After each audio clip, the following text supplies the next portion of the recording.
Tingles with flyby. Hello, my tinglings.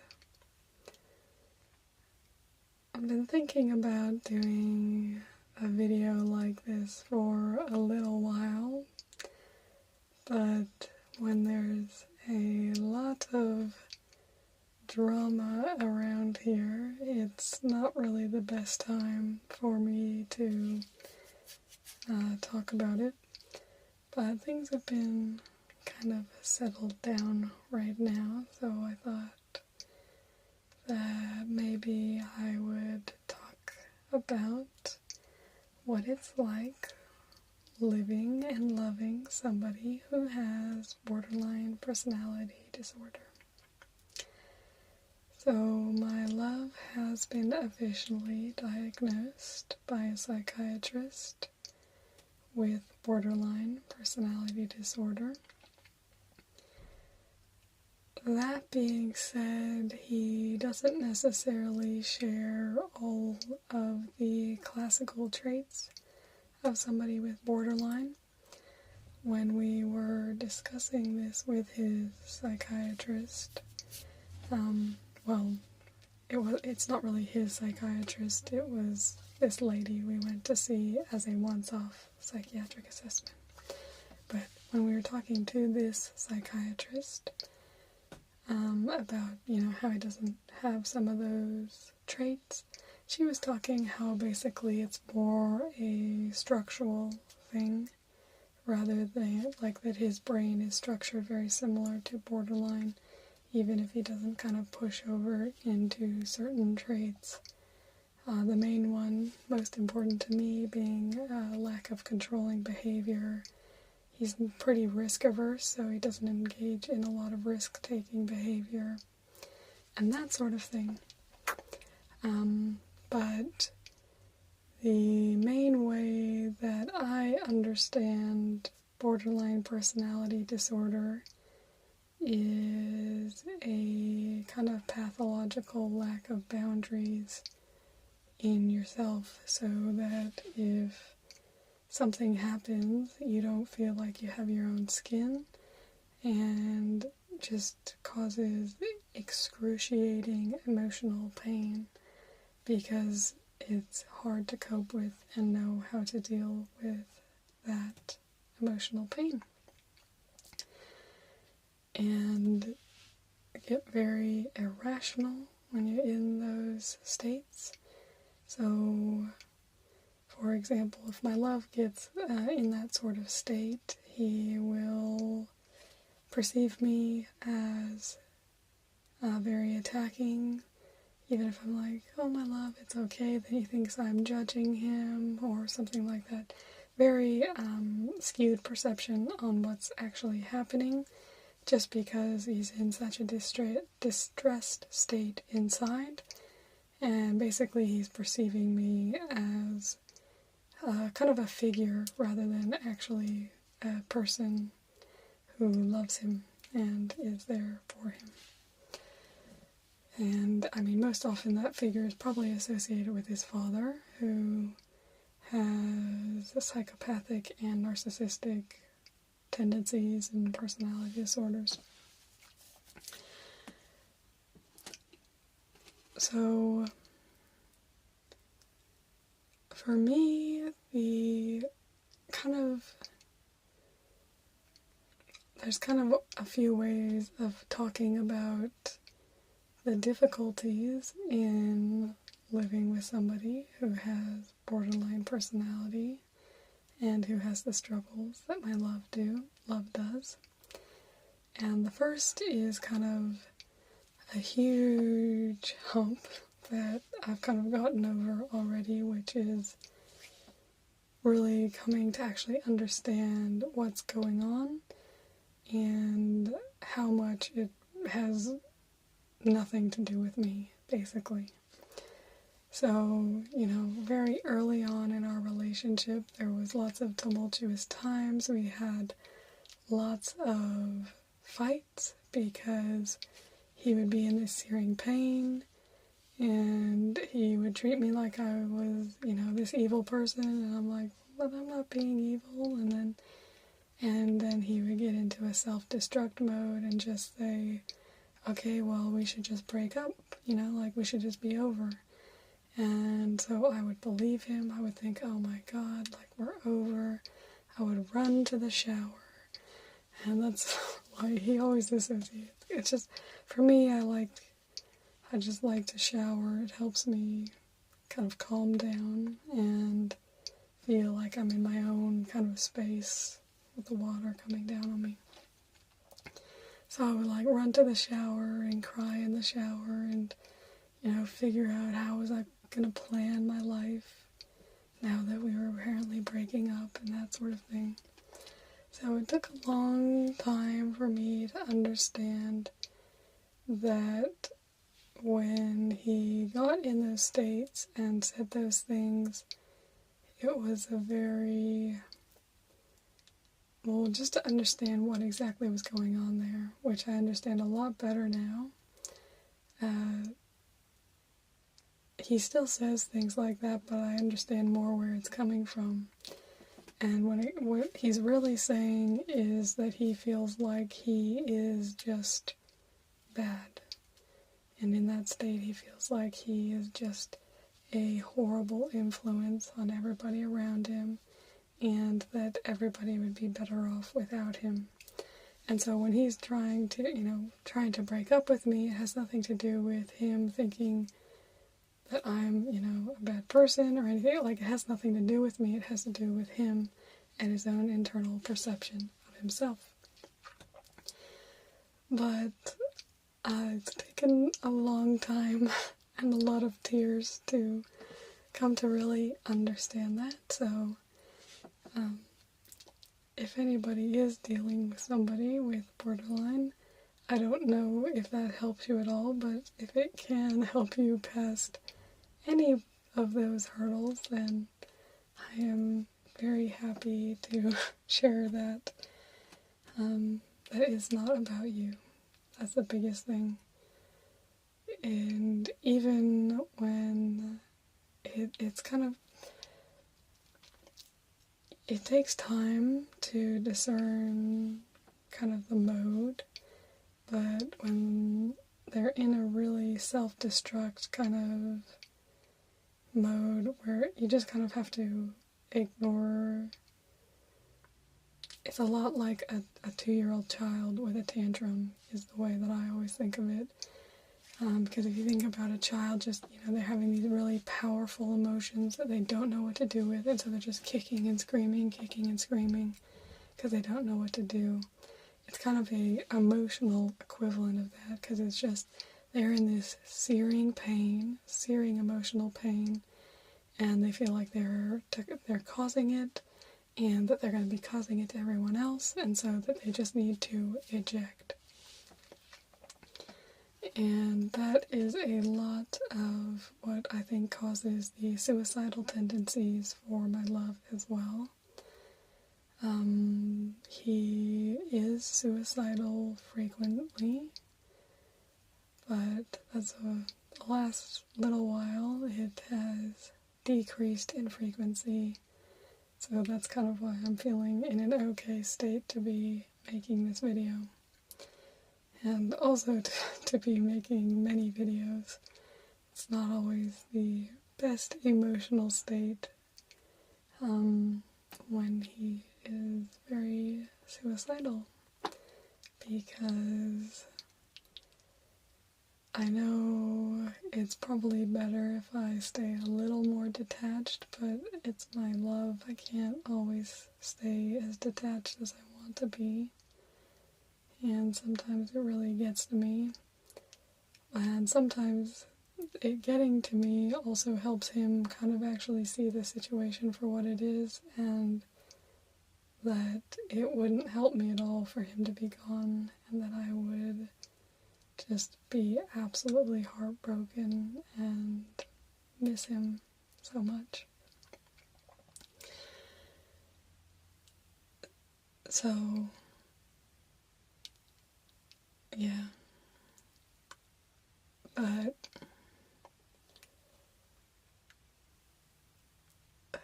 I'm getting a bit overwhelmed because I'm trying to think what I've said already, but then what I should still cover.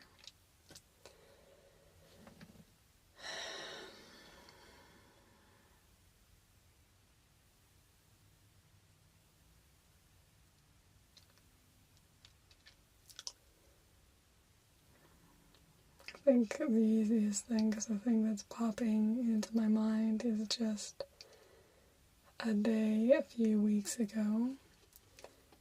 And so my love was trying a new medication that this psychiatrist had recommended called Seroquel. Oh, that changed my lighting. Anyway, which is an antipsychotic and designed to just kind of level out so that the really high anxiety gets like just stamped down a little bit. Well, with my love, he was getting very irritated and agitated, and he'd been suicidal quite frequently up until this point. Mainly because we saw this previous psychiatrist, and anyway, I wasn't happy with her. Because pretty much after we got her report back, he went into a suicidal dip because she did not see him for who he was and all the effort that he's gone to try and confront his issues. Because she was like, anyway, she wrote in the report, that she thought, if he just puts in a bit more effort. And I'm like, he's been going to therapy, hasn't missed a session 4 times a week for about 3 to 4 years. Like, that's a lot of therapy, and it's very intense therapy that he's been going through. Anyway, so pretty much after he got her report back, he was suicidal pretty much every day until my dad and my nieces came. And that was really, really good. Because part of the problem with him is that his family was very dysfunctional and very codependent, and he didn't really have any examples to look to see how people who have boundaries and live normal lives exist. And so when my family came down, and it was the 2 of us and then the 3 of them, then it was kind of like he got to see how the 4 of us kind of interacted and held our boundaries and, just kind of lived normal lives. And so it was really freeing for him to feel like, this is okay to do, and this is, really good to do. But then when they left, it was, he can't really hold on to it when it's not right there in front of him. Anyway, so he'd been suicidal up until that point, and then so we got to see the psychiatrist, and she put him on this Seroquel. Well, recommended the Seroquel, and he started taking the Seroquel. And when he got on the Seroquel, he was still suicidal, but different in a way that really kind of scared me. Because it felt like he was just like, because he's always kind of got this part of him in his mind that knows that it would hurt me, and it would hurt his mom, and it would hurt his sister, and that it's worth holding on to because he, like, for us, basically. And so, but on the Seroquel, it was kind of damping that part down, which wasn't good. Anyway, and so there was this one night when he was, talking about, I just need to die, and oh, you'd be so much better off if I'm dead. And, he's obviously in a very, very distressed, very upset state. And just thinking that he wants out of this pain that he's in. And I was like, do you... And he was just like, I just feel like you don't believe me. And I said, well, it's very hard on me if I do believe you. Are you sure you want me to believe you? Like, if I believe you, like, I'm really gonna believe you. But he was he was in this state. And he needed me to believe that he was going to do something. And so then I start worrying that he is actually going to do something. And I think I broke down, but I broke down in just this very raw way. I don't really know how to describe it. I was inconsolable. So, it was kind of part the way in, and he'd kind of, it had snapped him out of it to kind of see me and realize, what it was going to do to me, but I was still inconsolable because I was just thinking about what it would be like, okay, well, where does my life go? What do I do if my love is gone? And, just what would those next steps be? And just, thinking about, telling his mom, telling his sister, and just having that stark reality in front of me. And just really thinking about it, but just thinking about little things like just sleeping in an empty bed, or, trying to go to the footy without my love, and the thing is, we do so much together. So it's just a whole litany of things that it would just be like, now he would be deleted, and I would just be doing it on my own, and just thinking about all those things, and even just thinking about his dumb little faces that he makes, and just, all the ways he annoys me and does things to annoy me, and I would just all these things that would just be, instead of these such happy and, amazing things, would be things that just would break my heart and just make me remember what I've lost. Because he's just, such a amazing and special guy, and he just loves me in a way that I just can't imagine ever happening again. Because we're just such a good match, and he's just so amazing. So I was very inconsolable that night. I just was crying and crying and crying and crying. And I had a rough trot for a couple days because it was, pretty difficult. But,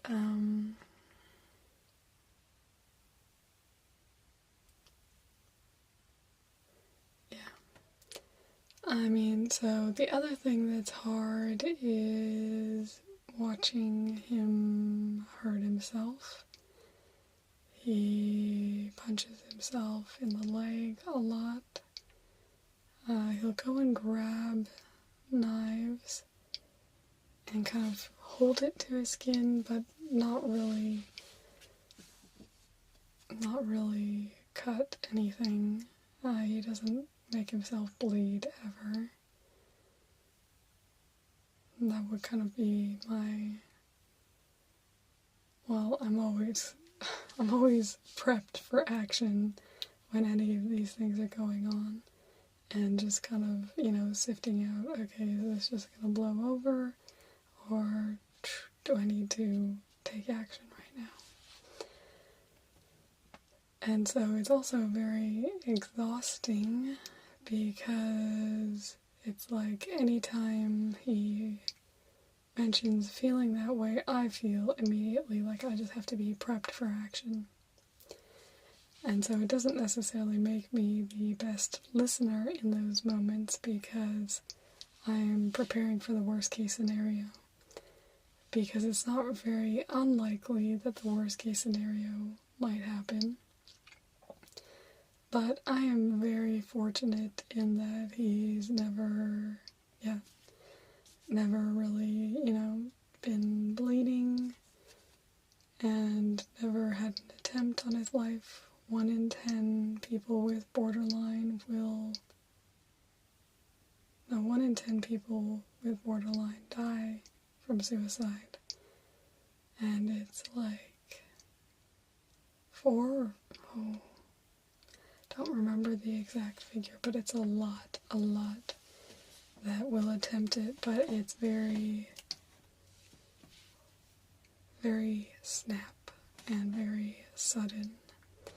It's not like somebody who's depressed and kind of thinking for a long time about, I want to commit suicide. It's generally something like, I'm in pain right now, something's just set me off right now, I need to end this right now. So as somebody who is supporting somebody in that position, it's a lot of pressure, because it's kind of only me who can deal with the issue, because there's no time for anybody else to be there. Because by then, it'll either be blown over, or, something will have happened. So, and I don't really have advice on that. I'm still figuring out I'm muddling my way through that, so I don't have great advice on that. When I figure that out, I'll let you know. But yeah, that's hard. This is more just to tell you what it's like, not to give any advice for people on what to do, because I don't know. I just live through it. But anyway. Yeah, so it can be very hard. But for me, the hardest thing is just the thought of losing him. The other stuff, it's hard to be treated as if you're an abusive, bad person. I usually try not to swear on my channel, so I'll keep that up.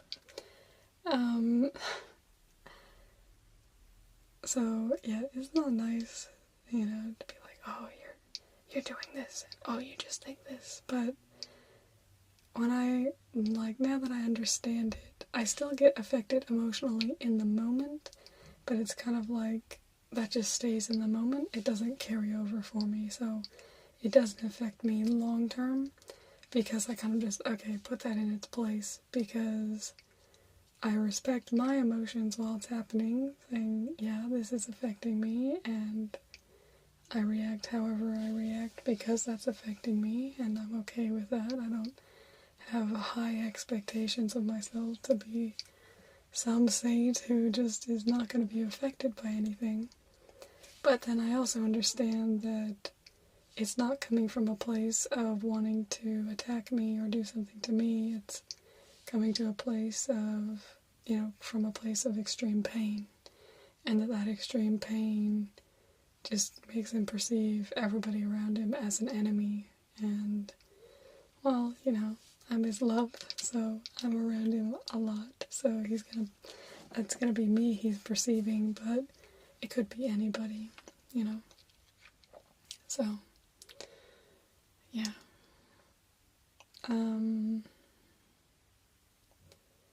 probably the scariest thing that I've dealt with. To him, just felt like a throwaway action when he did it. Took his cord for plugging in his phone and wrapped it around his neck and went like this. And then he let it go after a couple seconds, but that image seared in my mind. And I had a rough time for a week after that, basically. And I was meant to be doing a paper because I was at university at that time. But I couldn't, like, anytime I sat down to work, I just didn't feel okay. And so I ended up going to the counseling service at the university, and I talked to this one lady, and she was so good. But she was just kind of a triage person. And she got me in to see this other counselor, and that lady was not useless, but useless. Because she was basically trying to treat and diagnose my love through me. I was like, I'm here to talk to you about me and my problems. Like, he is seeing somebody for that. So I got really annoyed with that. And that was, anyway, and I hadn't quite identified that wrapping the cord around the neck was the thing that was really causing me an issue. It was the reality of losing him. That was the thing that was bothering me the most out of that, was just confronting that reality as a possibility. And that's something that I do live with, is the understanding of the possibility that everything I have and everything I love could be gone like that. And that's something I've just had to accept as a possibility. And I do everything I can to try and prevent that from happening. But I am only one person, and I can't control everything. And nor is it my responsibility to control everything. And so, if that does happen, it's not my fault either.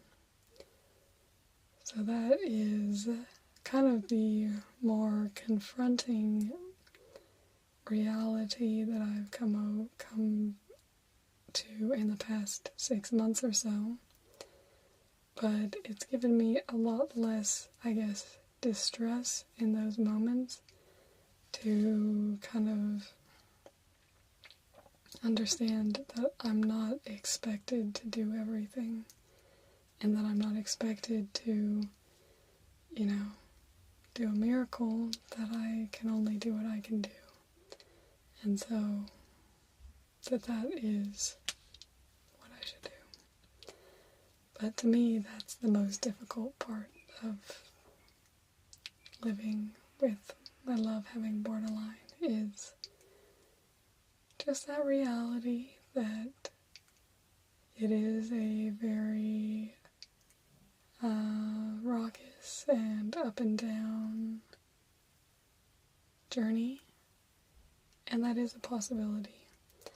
I mean, I think with him it's a very low possibility because he's never had an attempt. He's in therapy, and so he's got a lot of support there. And he has me, obviously, so he has support there. And he really, he has a huge protective instinct for his sister. And I think he knows that it would hit her very hard if he did that, and that she may not survive that, because she has borderline as well. And so I think that's always kind of deep inside of him, is that knowledge. So I don't think it will really happen. Obviously, I am really not wanting that to happen, and I do everything I can to prevent it, and he's doing everything he can to prevent it as well. But it's just kind of one of the realities of that is that very impulsive nature. So, yeah. Now, there are times where I think, he just needs to go out for a drive, or he goes out somewhere, and, sometimes I wonder, was that just the last time that I've seen him when he's in a, kind of bad state? And I'm always having to do these weigh-ups in my mind of like, okay, is now the time to call the cops? Is now not the time to call the cops? Is now the time to, call the hospital, call an ambulance, or is it not? And, well, so far I've been right. He's still alive, so hopefully I can stay right with that. But anyway, so it's a big responsibility for me, being the sane one around, I guess, in those moments. He's very sane otherwise, that's the thing. He's a very intelligent, he pretty much knows all the time what the rational thing is. It's just he has such powerful emotions that it doesn't feel like the rational thing is real. But he pretty much knows exactly what the rational thing is. It's not like he's completely dissociated from reality. He kind of knows what the right thing is, but he just can't feel it, and so he can't really act on it because it just feels like it's not right at all. So, that's a tiny little snapshot about what it is for me, living with my love having borderline personality disorder. It's very up and down. And I think, one of the other thing that's really hard, actually, is just a very simple thing, and it's that he has such a hard time doing things that he enjoys. That's one of the biggest things, is if he really wants to do something, then inside he has such a big barrier, so it's really hard for me to just see my love struggling and not just able to, if I want to watch a TV show, I can just watch this TV show. That's fine. He kind of has to go through all these levels, all this thinking, and really convince himself to actually do it, but it's always, and then there's the questions about, is this actually the best thing to be doing, and should I be doing something else, and all this, and I'm just like, my love, because he just has so much pain as it is in other avenues. I'm just like, sometimes I'm like, if anybody needs just some time to just Netflix and chill, it's him, but he has such a hard time doing it. But that's how I know he's actually getting a little bit better, is that he's actually started to be able to do that a bit, is to just sit and watch a movie sometimes. So that's good. It's a very good sign. And and the psychiatrist sounded very, very positive of his prognosis. She suggested some different type of therapy than the therapy he's been doing, so he'll probably try that. And she suggested a few medications, so obviously this first one didn't go very well, but probably try some other ones and see if we can get something that will provide a bit of relief. So, that's a little insight into the borderline life. It's not always easy, but I wouldn't want anyone else. He's my love, and I don't care what we have to go through together. We'll do it together. And we will survive. I demand it. You can't have the amazing love story that we have and the amazing love we have and have it end. It has to continue. So that's what I'm fighting for and what he's fighting for. So I'm sure we'll get there. But I know a lot of you are keen to meet him, and he's actually an amazing public speaker, better speaker than I am. So it's nothing to do with anything like that. It's just at this time he's got that, really no skin on him, and so everything kind of just causes him immense pain to consider. And coming onto my channel is one of those things, so I don't want him to be in pain, and I'm sure that it won't be relaxing for you guys to see him in pain. And so that's why that's not going to happen right now, but if at some point in the future that's not the case for him, then he may make an appearance. So, but he is super supportive on my channel, always stays very quiet so that I can record, and is very supportive of me spending time with you, my tinklings. So he's a good guy. Anyway, so that is some heavy stuff,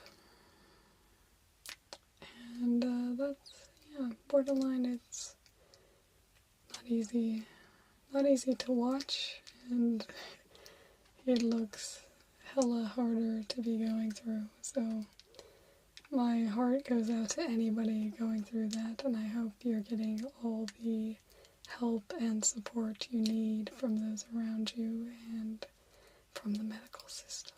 So lots of love to all of you, and hugs and kisses as well, because after a heavy topic like that, I think we could all use a hug, so let's have a nice hug. I do love you, my tinglings, and I love that you want to be a part of my life and know about it, so thanks for sharing with me. And if you have any more questions, put them down in the comments and I will try and answer them for you. Goodbye, my tinklings. Sleep well, and for anybody struggling, just know that I care and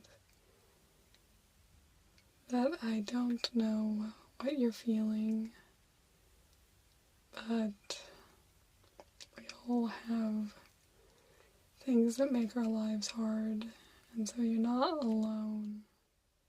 So I wish you all the peace and love in the world,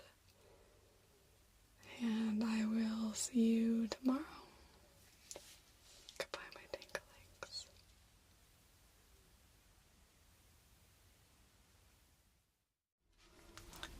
Thanks for watching this video. If you liked it, please be sure to give it a thumbs up. And remember that if you do comment down in the comments down below, that you do have a chance to be featured in my monthly viewers